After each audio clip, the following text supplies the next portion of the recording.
பொண்டாட்டி கட்டுறதே பாய் வரைக்கும் தானங்க புருஷனுக்கு. ஆனா அதுவே அந்த பொண்ணு ஒழுங்கா செய்ய மாட்டேன். எவ்வளவு ஃபீலிங் தெரியுங்களா ராத்திரி ஆனா எனக்கு. இவ்வளவு பெரிய கூட்டத்துல அவரே வாய்க்கூசாம சொன்னதுக்கு அப்புறம் என்னால சொல்லாம இருக்க முடியாது.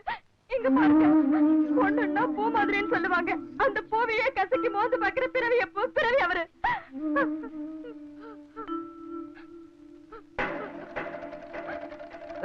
உன்னை உயிரோட விட்டு வச்சிருந்தா ஊருக்கு தாண்டா உன்ன பஞ்சாயத்துல திரும்ப கைடுறதுக்காக உட்காந்துருக்கீங்க.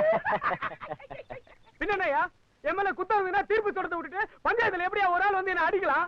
இந்த பிரச்சனை அங்க தீர்ப்பு சொல்ல வேண்டிய நீயே இப்படி ஆத்திரப்பட்டா எப்படி அப்பு? அதானே பொம்பளைங்களை தெய்வமா மதிக்கிற பூமி நம்ம பூமி.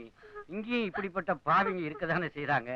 முதல்ல உன்னோட தீர்ப்பு என்னன்னு சொல்லு அப்பு. தீர்ப்பு என்னையா தீர்ப்பு? இந்த பைய கூட இனிமே அந்த பொண்ணு வாழ்ந்தானா அவளை சித்திரவதை செஞ்சே கொன்னுருவான். நம்ம ஊர் வழக்கப்படி பிடிக்காத வாழ்க்கைய பிரிச்சு வச்ச வேண்டியதானே அப்பு.